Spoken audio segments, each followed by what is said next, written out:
пуснах за тука. Защо? Защото нали да отидем? Докъде? До Часа. И ние какво ще правим? ще капнем малко Макдоналдс. Едното пасце. Още малко. Е така, като дойде храната, е така ще правя. Сладък. Вижте го какъв е сладък. В мой влог, знаеш кой се вижда само? Познай. Чакай сега да е първо неговите ръце и после моите. Най-красивото. Не дай лъжи, ти първо си избърса твоите пръсти, после моите. Значи сега, нали знаеш в БГ мокрите кърпички се използват първо ръцете, моите, после твоите, после интериора на колата. Да, и накрая после обувките. обувките, накрая са Хабят мокри кърпички. Еми, да. Иска някой бранд за мокри кърпички да се свържи с нас. След като една сънливка спа и един герой мина целия път, почти самичък. Ходи в София, Истанбул, но... Викаш, важното е да съм поспала. Да, аз съм здрав, як стабилен, ще го издържа пътя. Предстои още около 35 минути. Аз по принцип заспах с целта да може да се разменим по някое време, но който си е принцеса.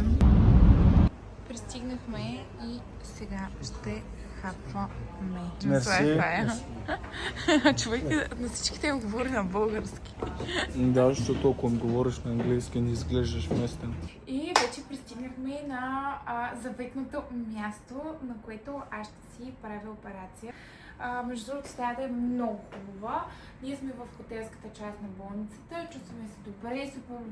Жената, която ни е преводачка, се държи изключително добре с нас и имаме си абсолютно всичко. Имаме си кърпи, имаме си чехлички. Забравих си от всичкия багаж сешуара, но ще ми дадат и сешуар и вече съм напълно спокойна. Сега чакаме лекарите да дойдат, защото днес реално трябва да ми направят изследванията, да видим дали всичко е наред. Дай Боже всичко да е наред. Аз вярвам, че ще е така. Че има закуска, обяд и вечеря. За двама. Да, тя няма да хапва много.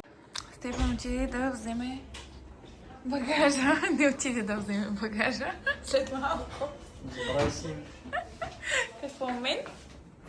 Мен ли забравя? Да. Вече изкъпани и не толкова отпочинали. Излезнахме някъде да видим, да се разходим и да хапнем. Да, се разходи малко. Това с много ми се яде Адана. Еми, хора, поспахме. Събудиха ни и сега се приготвям да влизам в операция. Как се чувстваш?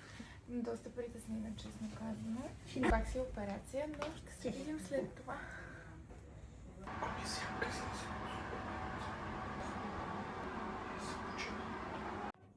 Здравейте, хора! Чувствам се по-добре, когато тъкмо бях излязла всъщност от самата опойка. Имах болки и ми беше доста студено, имах и леко кадене, но тук в болницата се погрижиха много добре за мен. Поспах си, след което казаха на Стефан да ме събуди, той ме нахрани.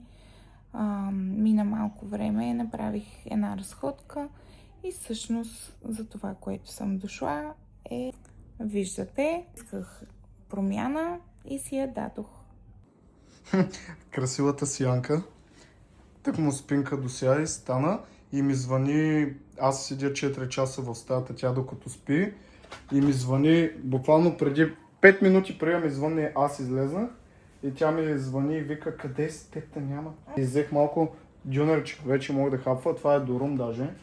Уж са големи специалисти, днеска ядох Адана кебаб, която беше отвратителна. Иначе храната на болницата е много вкусна. Тя им е страхотна.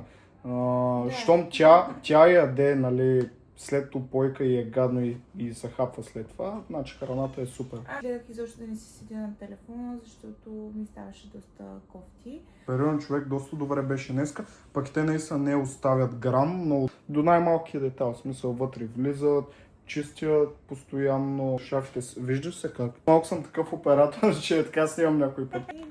В момента сме пред някакво турско кафененце, което малко такова криминално Прилича и в пълен вътре... лесичарник и вътре само пенсии. Да, не знам какво е това. Ако някой знае, Бинго. да обясни в коментарите. Не мисля, че е бинго. Така, в момента съм на ден 3 от операцията. Чувствам се много добре, малко изморена, може би е нормално. Вчера, както го казах, правих доста разход. Кефън отиде да си избелва зъбите, което в момента отнема наистина много време. Но си го чакам и си скучая, гледам си някакви неща, накъдрих си косата. Смятайте, щом сама успях да си накъдря косата. И сега, хайде да...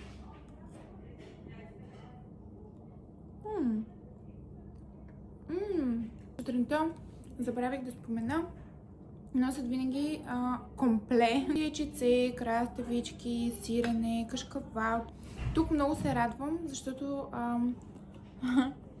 месото знам, че няма как да е свинско, тъй като аз не консумирам свинско месо от много години. Как реши сега на трети ден от операцията, на къде сме се заплатили?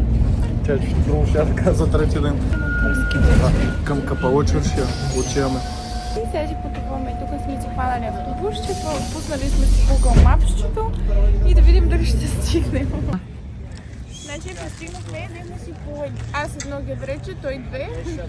И сега търсим ферибота. ChatGPT каза, че където вървят всички, да вървим и ние, значи там. Много е красиво, я покажи детка.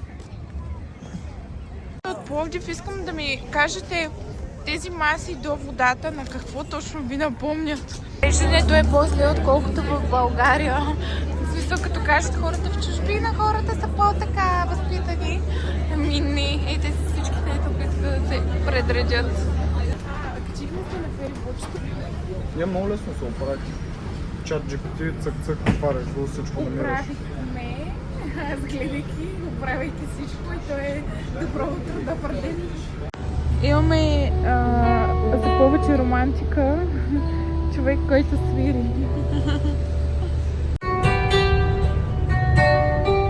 Еми, ето стигнахме до Капала, съвсем успешно си се справихме.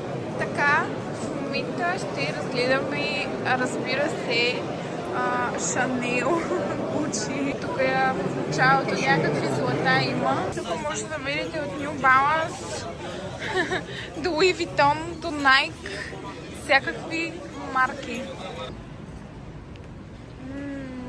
Тук сме пак в уличките до Капала. Не знам. Пак влязохме и не си заслужава. Взехме си от любимите ми печени тесни. Сега... много са вкусни. Значи, плащането с тези карти, Истанбул картите, с които минавате с които минавате в метрото, с фериботите и така нататък, бях ги заредих я за 300 лири и не успях да мина и тръгнах да плащам и в тролей или какво беше? Забравих. Че един се удари, не.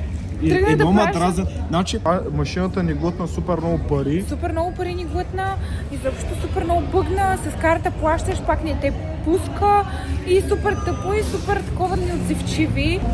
Общо взето за пътуване сме около 500 лири назад. Да ви снимаме, прибрахме се успешно, малко изпуснахме едната спирка, защото Стефчо, това ли е нашата спирка? И погледна нагоре и малко стана Валя и Моро. Четвърти ден сме в Турция и си взехме триличе. Аз много обичам. Вече изядено.